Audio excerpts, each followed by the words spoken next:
Hi, magandang araw mga tangay. Welcome back sa Tangay TV. Siyempre, ako si Rem, ang inyong tangay dito sa Busuanga, Palawan. So, ngayong araw na to, nandito ako sa shop ko. Sa Remelo Photoshop. Meron akong Photoshop dito, printing shop dito sa Barangay Concepcion. So, nandito lang ako para humingi ng kunting tulong sa lahat na mga may mabubuting puso.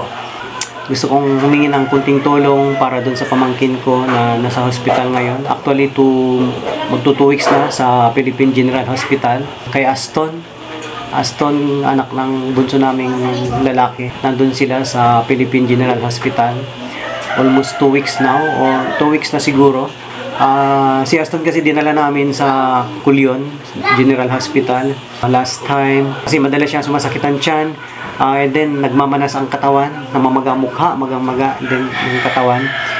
Dinala sa Culion, tina-check up lang sa OPD, tapos siguro in-interview lang, tinanong kung anong nararamdam, nasakitan siya. At siyempre nakikita na namamagang mata, tapos niresita ng gamot lang. Hindi na siya gumaling, and then dinala namin kay Dr. Bundayo sa Coron. And then doon, napansin agad ng doktor nung dumating na manas ang katawan, na ibig sabihin, alam na niya, may idea na siya kung bakit manas ang katawan, tapos sumasakitan tiyan. So, sabi ng doktor is mayroong something is wrong doon sa internal niya. Kailangan daw siya maagapan, dalhin sa Maynila. In basta ganun ang findings doon na kailangan, kasi may tubig daw yon. Ibig sabihin, ang tubig na pumapasok sa katawan niya hindi lumalabas. So, kailangan siyang maagapan. Kasi pag hindi, akit sa baga, delikado daw. Actually, mini-refer na hospital si doktor, kaya lang mga punuan yung dalawang hospital na yun. Kaya the following days, dinala siya sa Philippine General Hospital mismo. So doon, actually, na-admit na siya, 2 weeks now. Nasa ER siya agad, tapos inoobserba ng doktor, tapos binibigyan ng gamot, and then niriristahan para makabili ng gamot sa labas. And then after that, walang changes. So ang sabi ng doktor sa Philippine General Hospital is kailangan ma-dialysis. Kasi nga, hindi normal ang ihi niya, mayroon ng something like bloody or medyo blurred yung ihi, and then sa pagdumi, hindi rin siya basta nakakadumi. Like, it takes 3 days, ganun, bago siya makadumi. So, something is wrong with the internal organ ng bata. So, na-dialysis siya, actually 3 times na. First time, second time, third time. Nung second and third time niyang na-dialysis is minsan hindi natapos kasi parang nawalan siya ng malay yung bata. Actually, nung na-dialysis siya, unti magkaroon ng changes doon sa pag-ihi. So sana magkaroon ng pagbabago. And then today, nag-message yung kapatid ko. Nag-uusap kami minsan, nag-chat, video chat sa group chat ng family. In-ultrasound, saka siya ng blood, sasalina ng dugo. Mahirap kasi na magkaroon ng kapamilya na sa hospital. Mahirap magkasakit. Kaya nga sinasabi na health is wealth. Yan. Lalo na sa bata. Nag-aaral kasi si Aston, grade. Anong grade na si Aston?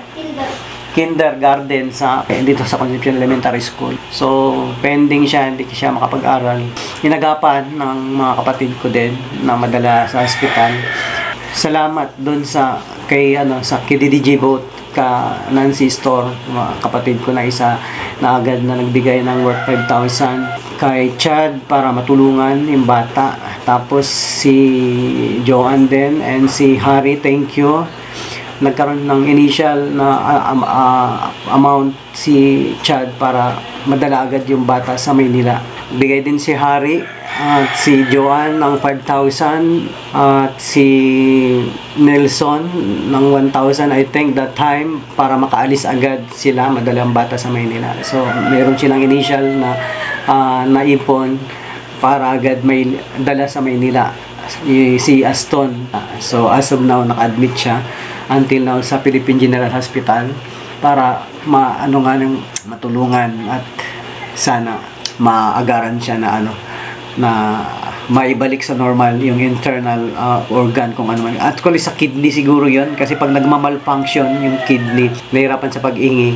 pag-ihi at sa pagdumi. Actually, may nakakatitir siya. Pagka nakakatitir pala, automatic lumalabas yun yung ihi doon sa ano. So, hindi normal na minomonitor yon. Actually, control din ang pag-inom, pagpapainom sa bata. And then, para minomonitor nila, sinusukat yung ihi ng bata everyday. So, this time, in ultrasound, at sabi, natapos na siyang ultrasound and then sasalinin na siya ng blood. Ang sa akin lang is makahingi ako ng kunting tulong sa inyo para makatulong din sa kanila financially, panggastos nila araw-araw doon, pangkain, pamasahe, pambili ng mga gamot na nireresita ng doktor.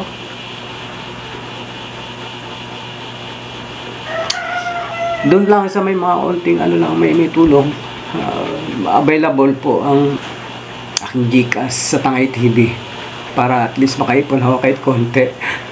May padala ko sa kanila. Hindi ganun kadali na may kapamilya ka na may sakit na bata. Sa ganitong paraan makatulong sa kanila financially. Magpiplex ang Tangay TV at ang Remelo Photoshop ng worth 1,000 din para may padala sa kanila. Hindi ko kasi mapigilan na pagmahal mo yung mga mahal mo sa buhay na yung sa ganun mga kondisyon. Yun. Mahirap. Pag mga mahal mo sa buhay yung nakasalang dun sa ganun mga problema, siyempre, hindi mo maiwasan na maging hindi ka mapaiyak yan. Ito, tears of love. Anyway, gusto ko rin pasalamatan si Ma'am Annalyn Bailes Manlabaw. Actually, siya nagbigay sa akin last year pa yun. Nagpadala siya ng worth 1,100. Binigay sa akin. Yun is, ibig sabihin, magbo-birthday siya. And then, parang, instead na mag-celebrate siya, nag-collect siya ng pera kasama sa mga kasamahan niya. Nakakulik siya ng worth 1,100. Tapos, nag-visit sa akin.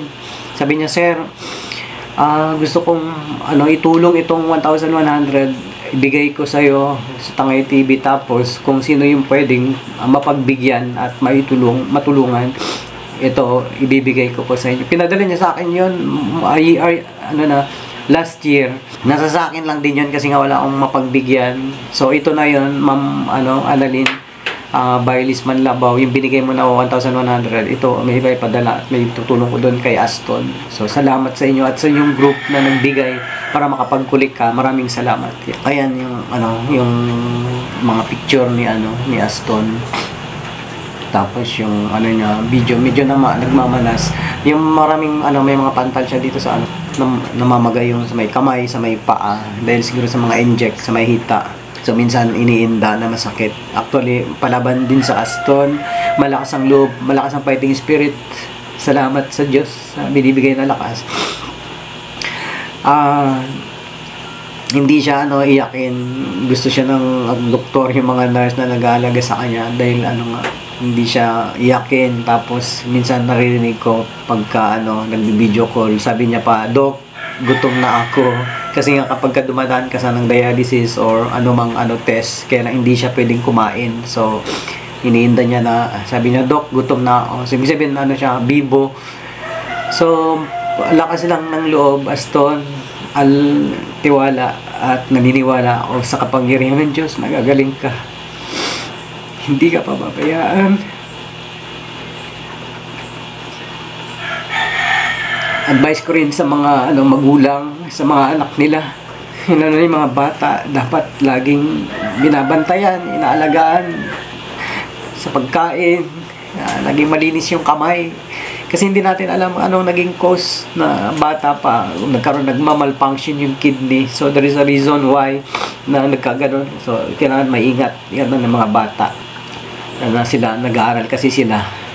Tapos hinahatid lang dito sa baryo, tapos uuwi sila sa hapon. So may baon sila pagkain, kumakain dito. So minsan hindi nababantayan. So kaya ngayon yung mga kapatid niya nandito, sabi ko dito na kayo kumain sa taas para at least namomonitor ko sila. Yung pagkain, laging advice, malinis yung kamay kasi siyempre naglalaro yung mga bata. Kung ano na mga pinaghawaan, tapos minsan kakain na lang na hindi nababantayan. Hindi na. Kaya ngayon, tuwing tinatawag ko, Yun na, sabi ko sa kanila parate, maghugas ng kamay, ugaliin na gano'n sa mga bata, importante, bago kumain, kahit sino. Kaya ngayon, parang natalim na sa isip nila, sa tito, hugas ako ng kamay. Gano'n, dapat ang practice ng mga bata. Kahit sino, matanda, bata, matanda, gano'n. Pag kumakain, syempre, dapat laging malinis at yung mga pagkain, maayos yan. So, yun lang po. Sa mga gustong, kumakatok ako sa inyong mga puso. Kahit magkano lang, barya lang, importante, ang maliit na halaga na iipon, sama-sama, nakakadagdag yun para makatulong sa mga nangangailangan. So, ngayon, siyempre, hindi makapaghanap buhay si Chad, asawa sa Maynila. So, gusto kong makatulong kahit papano at kumakatok ako sa inyo mga doon sa may konti. Hindi naman kailangan malaki. Importante kahit papano makapagbigay tayo ng konting support kahit magkano lang, piso para kay Aston. Para lang may panggastos din sila doon, araw-araw. Pambiyahe, pagkain, pambili ng gamot. Yan. So, yun lang po ang gusto kong iparating sa inyo na makahingi ako ng tulong kahit papano makatulong sa kanila sa ganong paraan yung Tangay TV makatulong para doon sa mga tunay na nangangailangan. Yan. Open po ang aking GCash dito, ipopost ko na lang din. Pwede po kayo mag-send kahit magkano. Yan, para makatulong lang din po sa bata. Yan. Maraming salamat sa inyo. At ano man ang mga may tutulong nyo na may papahatid sa Tangay TV sa through GCash, malaking bagay po yun at pinapasalamatan ko sa ngalan ng aming pamilya. At kung hindi man namin yun magagantihan personally, may Diyos po tayo na nakakikita ng ating mga puso para gumante. Yan. Mas malaki kasi ang Diyos pag siya yung nagbigay ng kapalit. So, ibig sabihin, pag tumulong tayo, huwag tayo mag-expect ng kapalit. Kasi, basta alam ng Diyos ang ginagawa mo na sa kaibuturan ng iyong puso, ang binibigay mo, yan po ay may malaking gantimpala galing sa Diyos. Yan. Mas malaki kasi naniniwala kasi ako na salita ng Diyos na kapag ka nagbigay ka, hindi ka man lang mapasalamatan. Nagbigay ka, ibig sabihin, magpasalamat ka sa Diyos na nakatulong ka. Huwag mong hintayin na, ibig sabihin na, ang sabi kasi sa Biblia, kapag ka nagbigay ka at pinasalamatan ka ng taong binigyan mo o pinuri ka, wala kang gantimpalang makukuha. Pero kapag ka nagbigay ka sa Diyos mo, sa Diyos ka nagpasalamat, Diyos ang pinuri mo, siya yung gaganti sa'yo, mas malaki. Yan. Pasensya na kayo. First time kong ganitong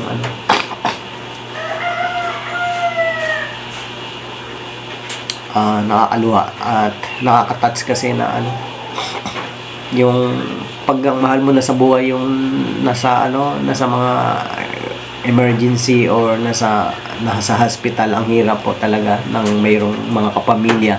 Kaya mag-ingat po tayo, ingatan natin parati ang ating kalusugan.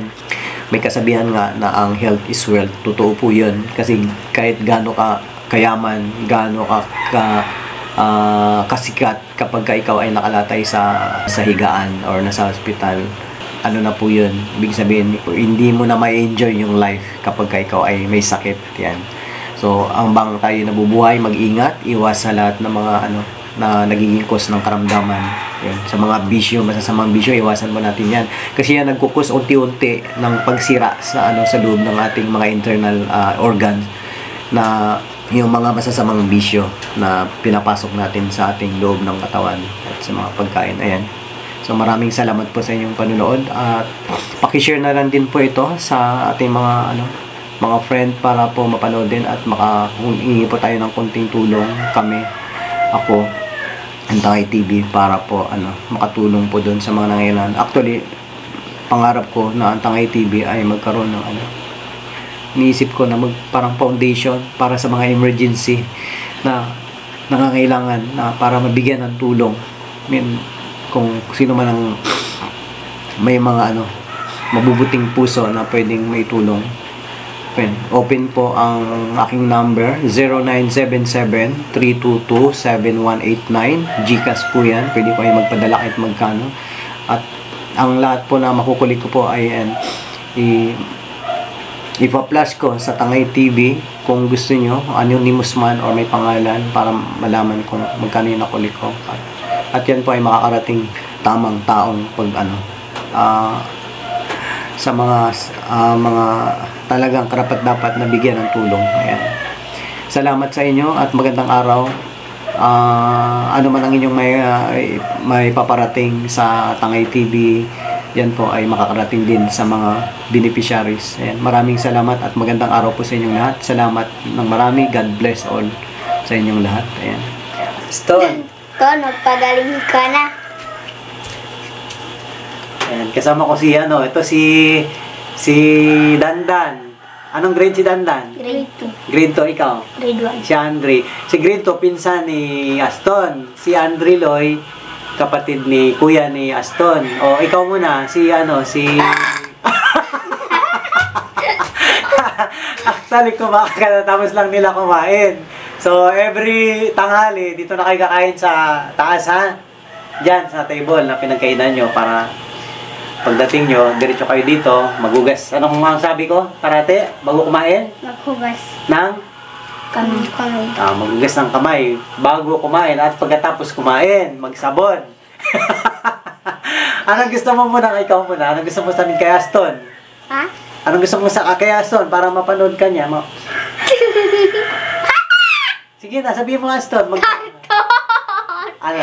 Nahulog ka. Ha? Kamusta ka na? Kumusta nga siya? Nasa hospital eh. Anong gusto mong sabihin sa kanya? Sabi mo para makauwi ka na dito.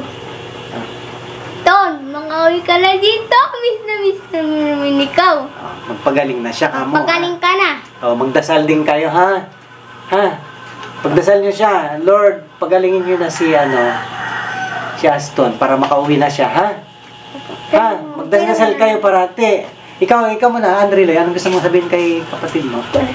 Magaling ka na, Ton. Tutingin ka sa kanya, sa camera. Para makauwi ka na. Ano pa? Miss mo na siya? Miss na kita. Mag-aral. Pagaling na Aral ka na dito, pagaling ka. Tingin ka sa camera. I love you. Para makauwi ka na. I love you. Pray ka, ha? Dasal mo si Sabi mo, Dre, mama. Aston na Mama. Pagalang mo, mama, kiss. na gumaling na, ha? Huwag makalimot magdasal. Anong sabi ko parate? Maghugas ng Kamay. bago at Kumain. pagkatapos kumain, ha? Sige, mag-aral kayo maigi, ha? Sige,